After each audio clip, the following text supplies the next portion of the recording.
welcome to How to Win the Lottery, Season 5, Unadaptable, Episode 4, Speedboat by Renata Adler. I'm Joey Lewandowski. Tulsa, Oklahoma. Welcome back to the show, Tulsa. You weren't here last time. Someone with your voice, but not your name. I don't know how any of this works, but welcome back to Speedboat. So Speedboat, unadaptable. Yeah, I'd say so. What would you say? Because I think there's an argument for this to be made as maybe not even a novel, maybe a collection of vignettes. Yeah, I mean, it's definitely vignettes, but they're also broken down.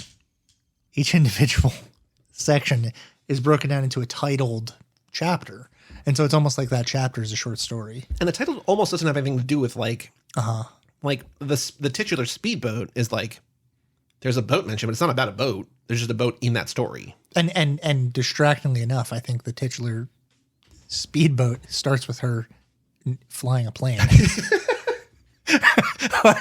that chapter is she's like taking flying lessons. I was like, what is this? And it's all about like how she's like nervous about like by the way, like not to like jump into something that is like, I guess pretty like just within the text, doesn't have anything to do thematically, but like that part in that where she's talking about how like in practicing flying, getting your license with those planes, you have to do a thing where like you let the plane stall and then turn the nose toward the earth and plummet before like before the engine will restart again. Yeah. That sounds terrifying to me. I'm not even a guy that's like, I'm not afraid of heights. I'm not afraid of planes. I don't like planes because I'm claustrophobic, but like the idea of just like letting the engine go and just having faith that it'll turn over as part of like just the training to do it is like, I don't even. Crazy. That's a crazy talk. That's crazy talk. Yeah. What is Speedboat about? Okay. This is part of the reason why it's unadaptable. Yeah, it's a very, very tough question. I think that, so Speedboat is a series of vignettes related to this character whose name is like maybe Jen Fane. Is that what it is? I have There's no idea. a part that I don't even, I guess you could make an argument they're not even the same character, but I think we're going to say they are. There's a part where she's called Miss Fane by the guy that she's interviewing. Okay. And there's another part where she's called Jen. So I think it's Jen Fane is the character's name. And she is a sort of intellectual teacher, reporter, student at various parts over the course of the book, which takes place over, I don't even know how many years, but it's during the 60s and into the 70s. Because this was published in 76. Yeah, and she talks a lot about student radicalism and about Nixon and things like that. So you have, and we know that it at least goes until 72 because she talks about how Nixon. She voted for him once, but not twice. Voted for him once, not twice. Yeah. It's a series of anecdotes from her life.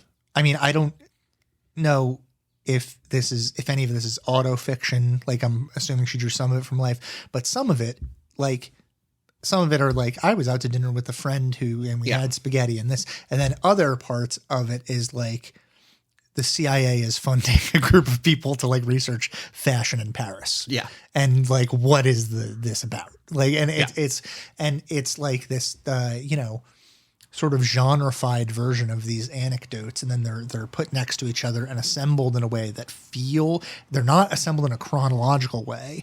They're assembled in a way that feels almost random, but are also like accumulative It's kind of Darcy-ish in that way, sort of. Yeah, there is. Darcy is more all over the place. This is more straightforward, but it's like linked thoughts that don't necessarily collect or combine or correlate, but also do. Yeah, there's a very Alice Munro feel to it. Do you know Alice Munro? Rabbit? I don't know about Rabbit. She's a writer. She's a Canadian writer. Can't Google it. She's a Canadian writer who I think won a Pulitzer. I know Prize. the name. I think she won the Nobel Prize actually.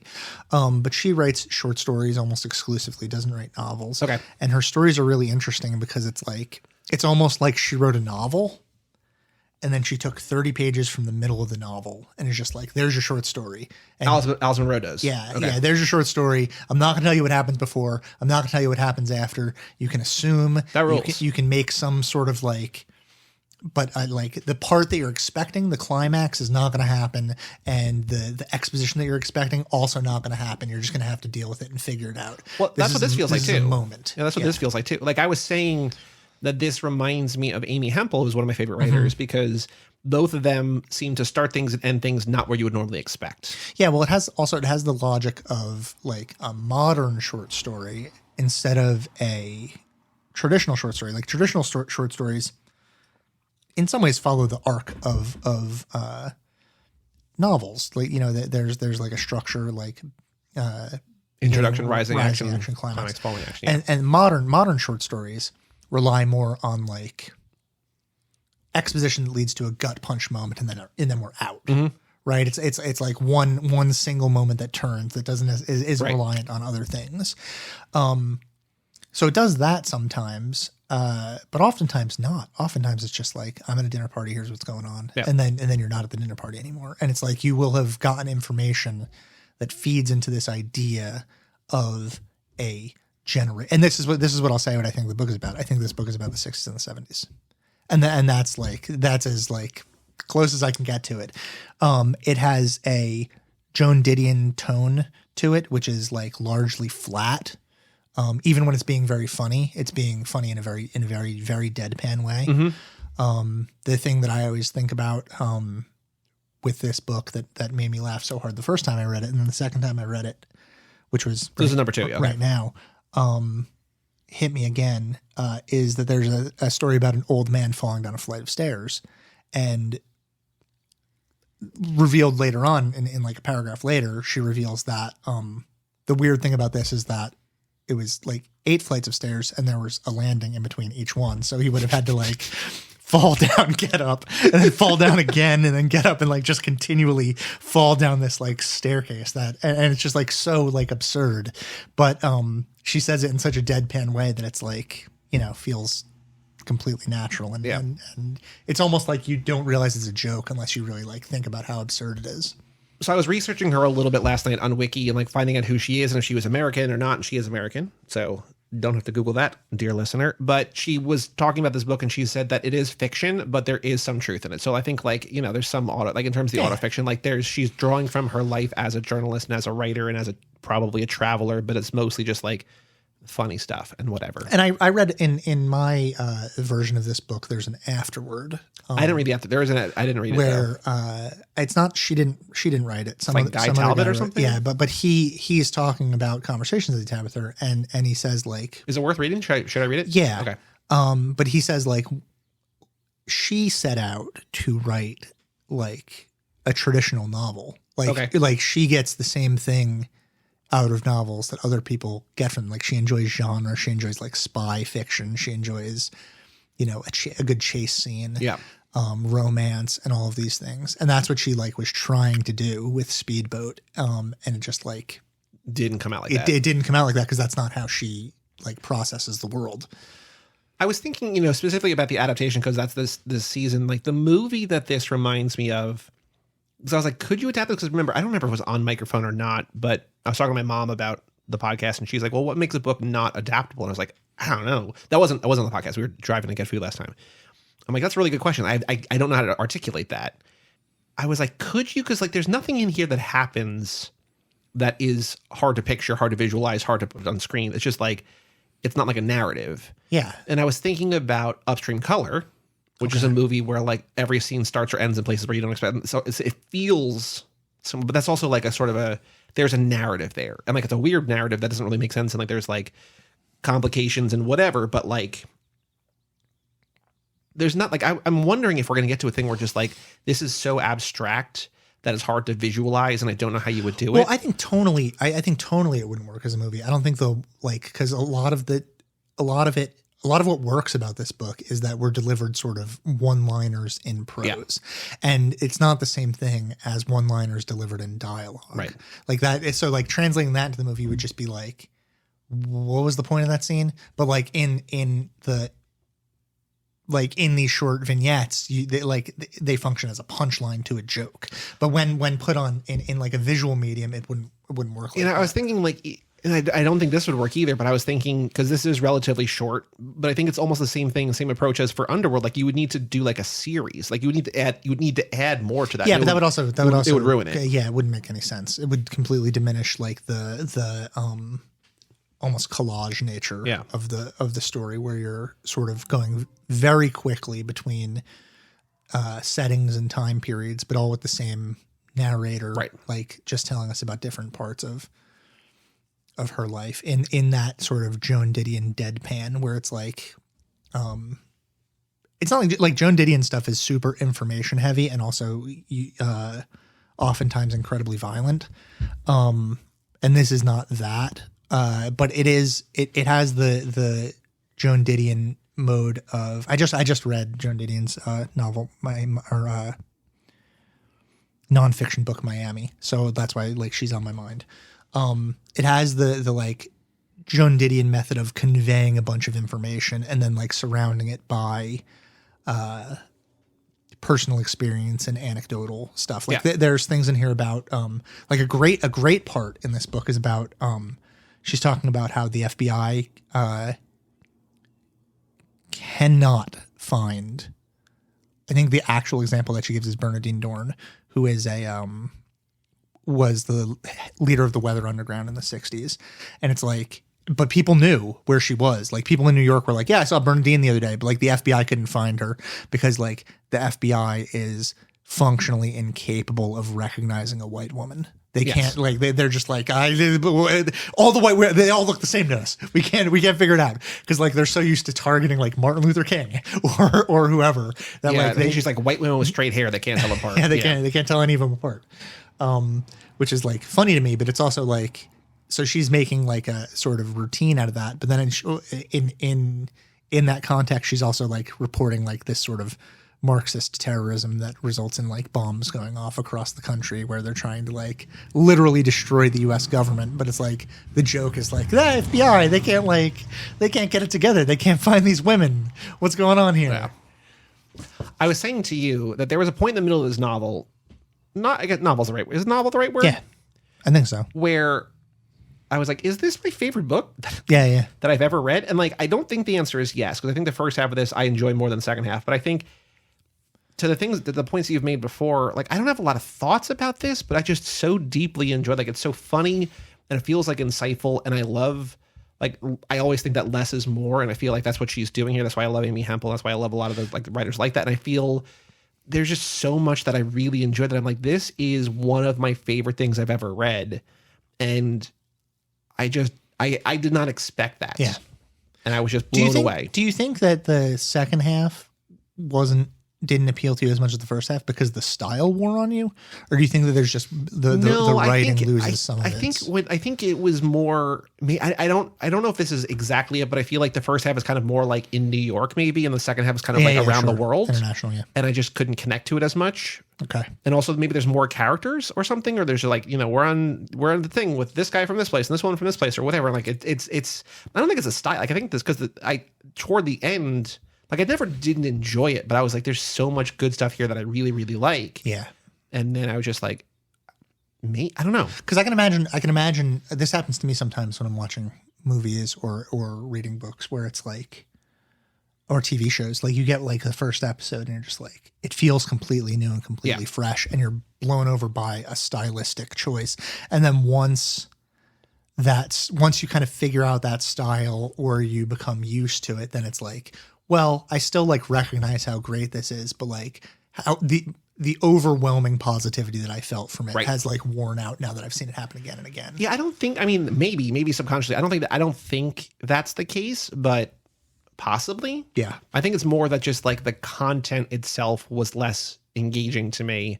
Not the style, because like the writing is still funny and I was still enjoying like the way that she was telling the stories. Mm-hmm. It's just that like the stories she was telling. And I feel like maybe that's also the same kind of thing where it's like you like in terms of whatever, you start strong, you end strong, and you maybe bury the stuff that like isn't as whatever in the middle somewhere. Yeah. I don't know.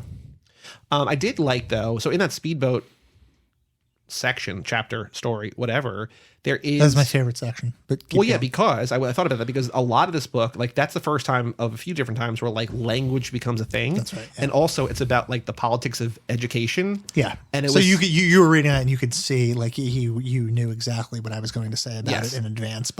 You could see that coming by a mile. Because it's a thing that like I have not, like that's not my field, but talking about like how everybody with tenure has hours by appointment. And so they keep the new teachers who want to get tenure, they keep in the classroom, because if you're in the classroom all day, you can't write anything, you can't have anything published, you can't get tenure. Yeah, and sure. it's just like, it's like the whole like it's all like factual and functional and still incredibly funny. But yeah, because it's also like a very, very broad satire of university, like inter-departmental politics and stuff like that. Because there's that really like very good section where the film department is fighting with the art department and the history department, because they're like the art department is like, you're using space, and that's our thing. Yeah. Like you can't, like film is space and time, and you taking space from us is the time. It undermines us significantly.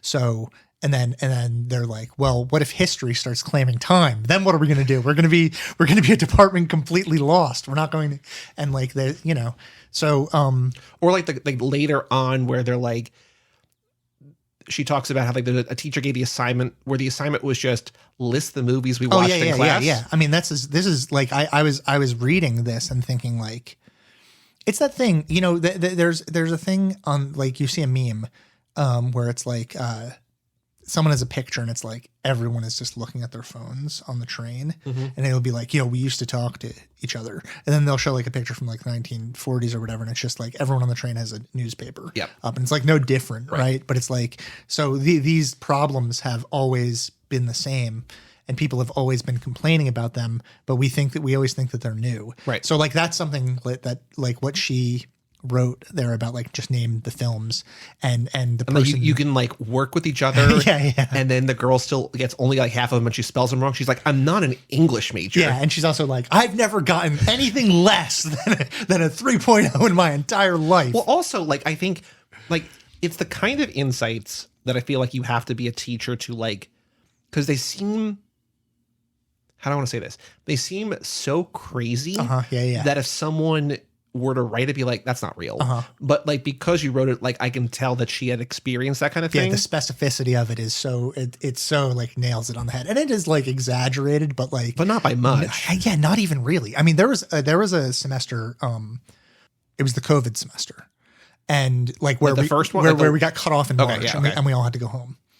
And the thing about that semester was, like, in March when they sent us all home, it was like, you have the choice. You can drop the class for no penalty whatsoever. You can get your money back. You can drop the class, no penalty. Or you can take the class as it is, or you can take the class pass fail. Up to you. You have these three options. Whatever you choose is fine with us. You can do it.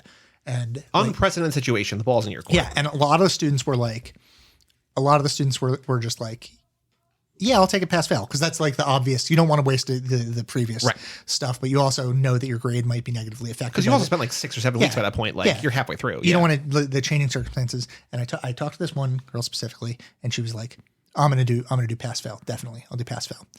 She hadn't turned in a single thing at this point in the semester, and I was like, okay, like, I'm telling you, you can pass the class if you do all this work. You have to turn this stuff in, and blah blah blah. Semester ends. She hasn't turned in anything at all. She hasn't turned in one thing for the entire semester. I have this in records. I have all my ducks are in a row, grading wise. Her dad calls, which is illegal. She has to like get a form signed. So like, and her dad emails, and I'm just like, I can't come back with this form, and maybe we'll talk then.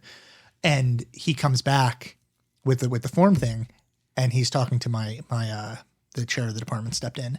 And essentially this guy was like, what the fuck? Like, you told my daughter she was going to pass this class. And I was just like, I absolutely did not. She didn't hand in a single thing all semester, like not one thing. She didn't do any homework. She didn't turn in any papers. I checked in with her over and over again saying like, hey, like you just have to do this. Just like do this thing. I can still get you there. We can still like get over this finish line together as long as you work with me. And always I got back. Okay. Yeah, I'm working on it. It's really tough right now. Okay. And keep in mind, she also had the option to just drop the class and for no punishment, get her money back. She stuck through it because with the idea that she could do nothing. Right. And I would still be like, you know what? Pass. And this guy was fucking enraged. He was so mad that his daughter was failing this class. And like, so it's not absurd. Right. You have people making these arguments. They'll miss, 13 out of 15 classes and then be like, what can I do to pass? And it's just like, you cannot pass. Yeah. Don't email me.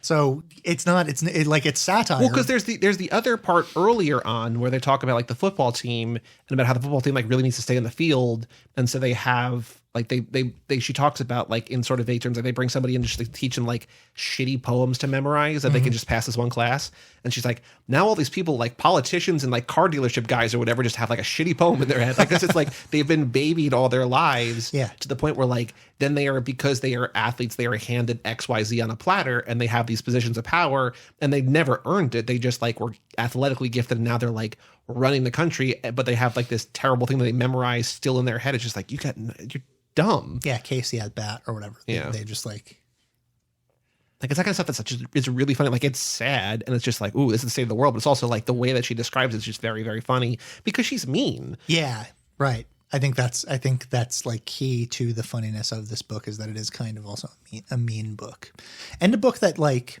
its politics are kind of hard to get a hold of. Yeah, you're gonna read something. No, I'm scrolling through, but like in terms of what? In terms of like where she falls on things, or in terms of like because she's like there's the student demonstrations and stuff, and she's not like she doesn't really offer forth an opinion about them. Yeah, she talks about how she's like with those friends in the beginning and they like do a cheer to like, it's like a cheers to like the NLF or something or NLA or whatever it is. And she's like, what's that? And they're like, oh, it's the N-word lynching association. And she's just like, some of those people are still my good friends. And it's just like, what? I know. Why? But there's stuff like very, very early on, like in the first chapter, I'm just like looking through like things where she talks about like having seen two rats in a given day. Mm-hmm.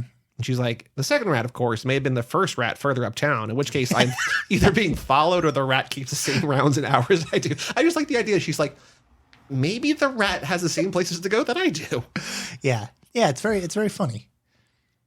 It's a funny book, but I think that's also like why, like there's like it's so New York heavy early. And I was like, this is like, and then, I think that's probably the bigger, going back to that conversation from earlier. We're moving from New York. My son has been mugged 6 times. He's just 11. And then the punchline, we can't keep buying him new watches. Not that he's like getting mugged, just like we can't keep spending money. Yeah, there's like almost like a Jack Handy quality to it, right? Where she's like delivering these one-liners that are backed up by also like the the politics of like the representation of New York as being this crime-riddled. I think it's a lot like she's playing with the perception of things like the New York as a thing. I think she also thinks of people the same way that I do. Probably the same, like just that people on average are kind of dumb. Mm-hmm. All babies are natural swimmers, John said, lowering his 2-year-old son gently over the side of the rowboat and smiling. The child thrashed and sank. Aldo dived in and grabbed him. The baby came up coughing, not crying, and looked with pure fear at his father. John looked with dismay at his son. He would have come up in a minute, John said to Aldo, who was dripping and rowing. You have to give nature a chance. Well, do you know about that shit? There's like you can look at videos of it on YouTube. That is like a belief that people have that like babies are natural swimmers, and they have this thing where they'll throw newborn babies in a pool and like see the baby like learning how to swim like on its own. Jesus. It seems fucking terrible to me. And I like there's one YouTube video of it where it's like the woman that tricks the baby into falling into the pool has such a huge smile on her face that it's like so sinister looking and brutal. But, you know, kids learn how to swim, I guess. I think what I really like, I mean, she mentioned Sylvia Plath in this, but I think what really struck me about this novel is that it's almost 50 years old and it feels very modern. And I think it's the same thing like that, you know, commenting on human nature and whatever will never not feel current because like the same truths are true, like we were saying before. Yeah. But just like with the bell jar, it's like this book is what, you know, 70 years old or whatever. It feels like it could have been written like today. Yeah. I mean, I think it's a postmodern book because I think what it's doing is it's like constantly undercutting this idea of narrative and reminding us that we're reading a book by pushing things to an absurd place or by cutting off where we would emotionally expect the book to go or not having the emotional reactions that you would normally have. So it's like using irony in a very postmodern way, like a protective postmodern way, because actually like it's a very, very cynical book about an incredibly tumultuous. This is why I was saying it's a book about the 60s and the 70s. Like it's a cynical book about a tumultuous time where, you know, leaders are being assassinated, bombs are going off, there are constant riots in the country. Some of this book is about racism. Some of this book is about the CIA, the FBI. Some of this book is about student radicalism, and all of these things are going on in the background. But this book like never sort of breaks character to comment on those things as they are. Mm-hmm. It like gives us this idea of a time, but it's from the perspective of maybe a character in real life, but it's more a character in a novel who is like, you know, deadpanning their way through the apocalypse. Yeah. And to the point where like, if you read this book as a portrait of the 60s and the 70s, what you get from it is you get a portrait of the 60s and the 70s as shown by someone who's not affected by the 60s and the 70s, right?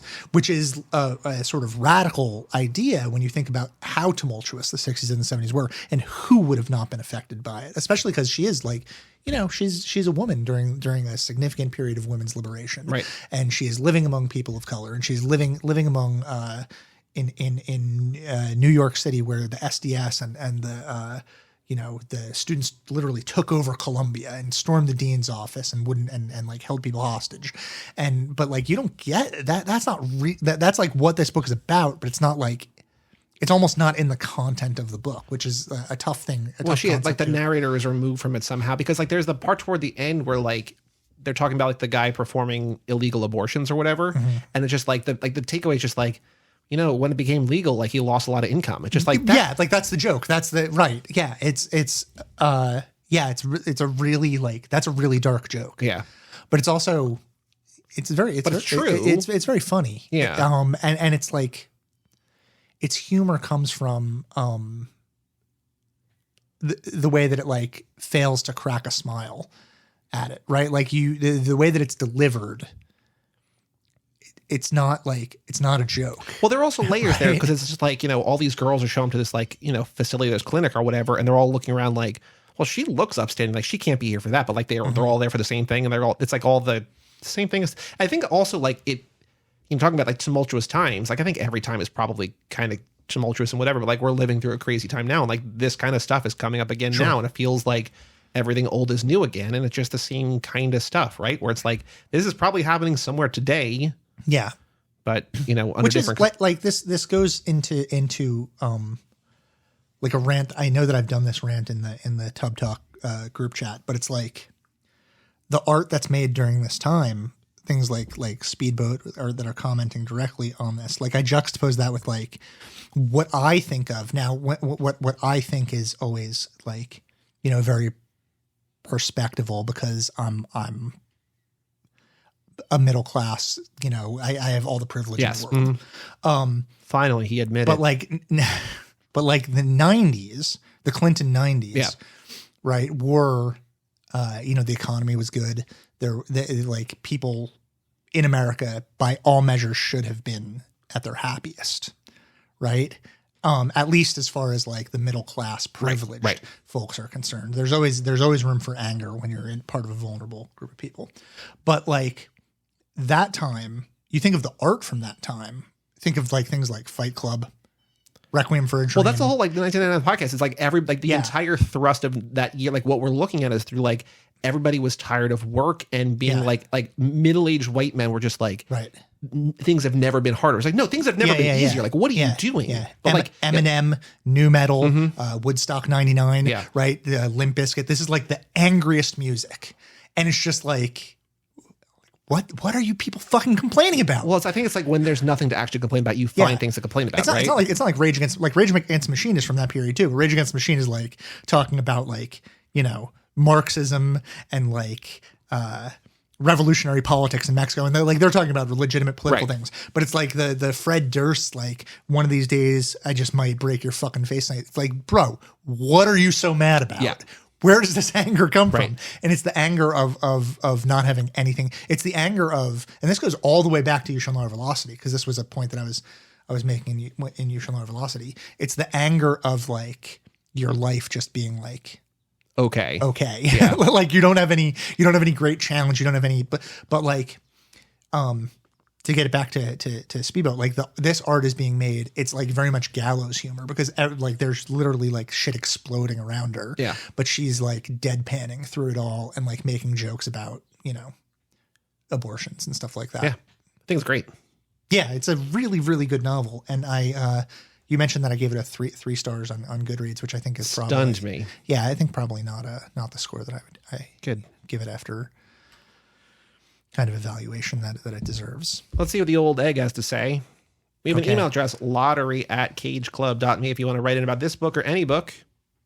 Shout out Roxy. Shout out to Roxy. Meg's reaction to Speedboat. I like Speedboat more than I was expecting. Well, this is a very long email. Go get it, Meg. The act of reading the novel felt like I was eavesdropping on someone's conversations, like as if there was already a shared history between the intended reader of the novel and the narrator. We get plopped into the middle of tons of little stories that are missing background, like it's assumed we already know it. I didn't even get the narrator's name was Jen Fane until a brief Wikipedia perusal. I feel like there was a way to get a better understanding of all the people mentioned, but I didn't have the time nor the energy to Pepe Sylvia it.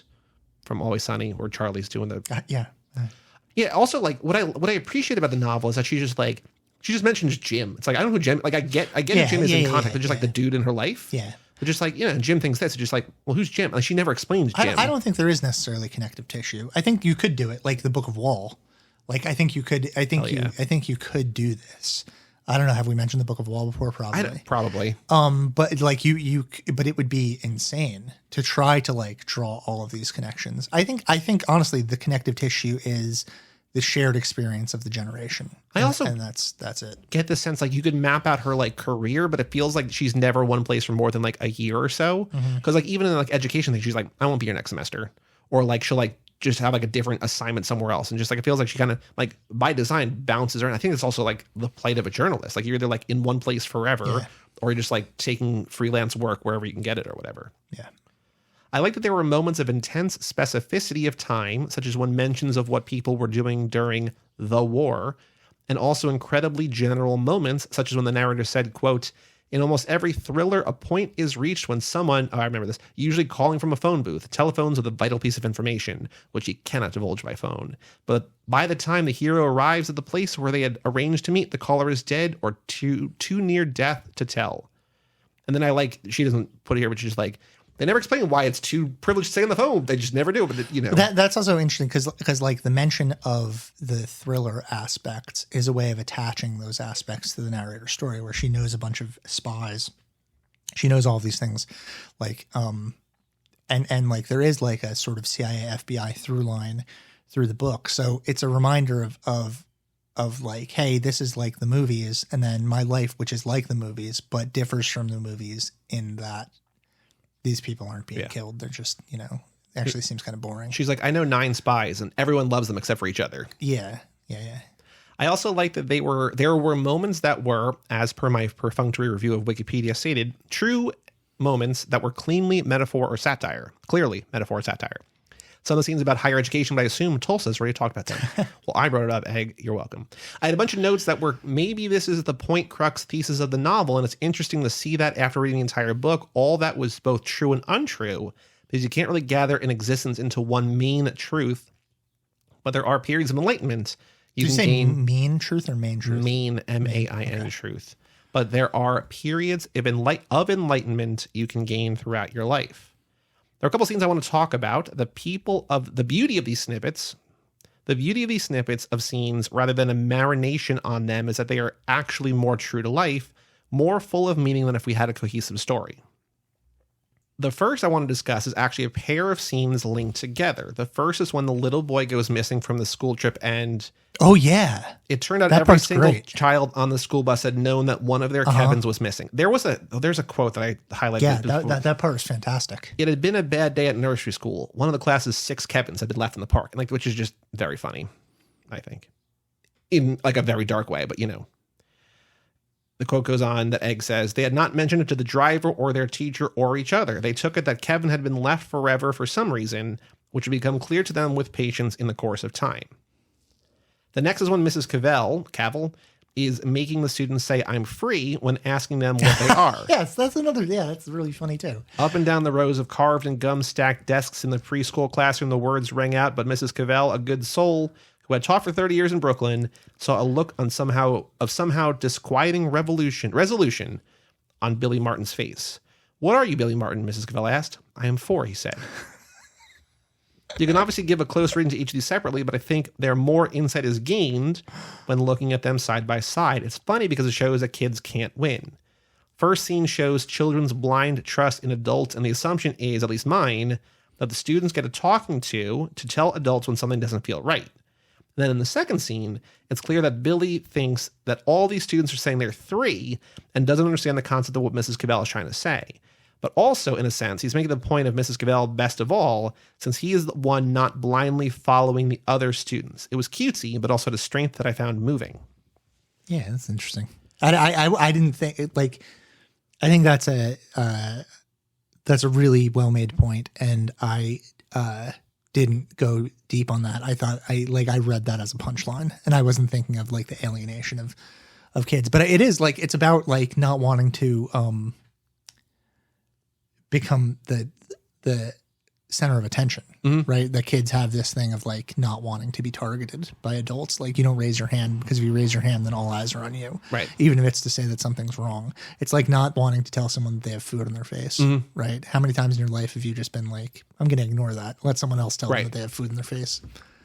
Because then you're the asshole somehow. Yeah. Well, I am the asshole anyway, but. Okay. The next or last scene that I want to discuss is merely because I found it so effective. It was the scene where the president's friend is telling a story. And this is a long quote. This is also very funny. The president. This is the rubber legs? I don't know. Yes. Yeah. The president and this friend and another friend were on an island, and we had, the friend said, this pair of rubber legs, He said this as though everyone had a pair of rubber legs. This pair of women's rubber legs. And a wig, His amusement and anticipation were such by now that he could hardly hold his laughter back. And the president suggested that we put them, hear a laugh, in the bed. So put the wig on the pillow and a blanket, with just the rubber legs sticking out. From here on, the laughter began to escape control. And he told me to hide behind the curtain, so when Bob came in, by now he was laughing so hard he had to pause. I was hiding behind the curtain. And he showed Bob the bedroom, and the bed had the wig and those rubber legs, The president didn't say anything about it. And Bob, I thought Bob was going to, that was it. Because he keeps laughing. He keeps interrupting himself with laughter, right? Mm-hmm. It's funnier if you think of it as being Nixon too. Yeah. Because it's dumb. No, it's not. I don't know. It's it's a non-story, but it's also I don't know. It's what boring people think is funny. Not even. It's just it's there. I think there's almost a universal truth of trying to tell a story that you think is really funny, that is literally making you crack up in the moment to a room of people that have no fucking idea what you're talking about, and are never going to find it funny. The worst game, and the game is maybe a strong word, the thing that I relate to with this is that people, I've been in rooms before where people are just let's go around, everybody makes a YouTube video, we're going to watch it. I'm just oh no, that's a nightmare. This is the worst, because the point of something like YouTube is there's so much that you find what you find funny, and it doesn't matter. There's billions of whatever else is no. Yeah, all that, did you see this YouTube video stuff is which is why. That's also, I think you should leave. He does that whole sketch. Remember, he's just well, this was uploaded today and has 1 view. No, it was really funny. That's why group threads, I enjoy the group threads because someone puts a YouTube video or a meme in there and you can just like blow right by it if you feel like it, or you can, know. But like, yeah, people send me things. I'm just like, ooh, this isn't funny, but like, it's just DM'd. I'm just like, haha. Yeah. And then I just move on. Yeah. But like, you have to acknowledge it, especially if you're the president. Egg says, I felt like that scene was the only time I ever read about someone interrupting themselves in laughter that felt genuine. I found myself laughing along with the friend, and I feel like that dialogue with laughter doesn't usually come across. All in all, Meg loves Nixon. All in all, a very interesting novel that I think more people should read. You know what that reminds me of? What she's saying is in Cheers. Shelley Long does this thing that, to that point, I had never seen anyone else do. Because in sitcoms, when people make jokes, nobody acts like they made a joke. Nobody laughs at anything that anyone else said, right? Like if like Chandler says something funny in Friends, everybody ignores it. Yeah. Or or like nobody, and the laugh track erupts, but like they all play it straight. And nobody on The Simpsons ever laughs at anything that anybody says, no matter what. Like there's no comedy on The Simpsons. Right. But like Shelley Long was great on Cheers, largely because she laughed at people's jokes constantly. And her laughter always seemed genuine. And it made it, which probably was exhausting, doing take after take after take, having to do that laughter. Yeah. But like it made that show seem so much more real to me. Sure. And made the characters all feel like they actually enjoyed each other's company. Yeah. In such a way, like later on when she's like sad about Norm for some reason, you buy it because they've shared these laughs and it feels very real. I love Shelley Long. I gotta see Cheers, man. Yeah, you do. You should. It's too much to watch. It's 11 seasons. 11 I know. Seasons, yeah. And I want to watch, Grey's Anatomy. No. What? You want to watch 26 seasons of Grey's Anatomy? Oh boy. It's still going on. I know. And even Grey isn't even there anymore. She might be coming back though. How do you know so much about Grey's Anatomy? Feel Weekly. Okay. Because they're like, oh, she finally, like it was news when she left. I know. But, yeah. I know about it because somehow it shows up in my Instagram algorithm. We have very different algorithms. I don't know how it's very, very strange. Did you picture anybody? I know only reason I'm asking is the adaptation. We talked about how this, like, why this would be tough to adapt. Did you picture the narrator in any particular way or no? Because I did not. Yeah, it could be, what is her name? She was in Vicky Cristina Barcelona. And Penelope Cruz, Cameron Diaz. Cameron Diaz wasn't. Scarlett Johansson. No, the other one. Penelope Cruz. No, she was in. She directed Passing. Rebecca Hall. Rebecca Hall, yeah. Rebecca Hall would be. I can see that. Would be a good narrator here. Because I was thinking, like, this feels like, remember when we did the Bell Jar and we did the Patreon, which don't subscribe to our Patreon. There was a Patreon where we watched the movie The Bell Jar, and just like, I didn't even know this existed, but like it was just like it was made in the 60s. Terrible. Right. But it's just like I could be like, oh yeah, there's a speedboat movie. They made it in the 60s. It's bad. You know what I mean? Like I could see like this is like a kind of thing where it's just like, oh yeah, they did it. Like you couldn't do it today because be like, why are you doing this now? Like what to what end? Other than just a comment on the universality of whatever. I don't know. You know also is universal. Keep reading. Oh boy. Today's crime is shooting heroin.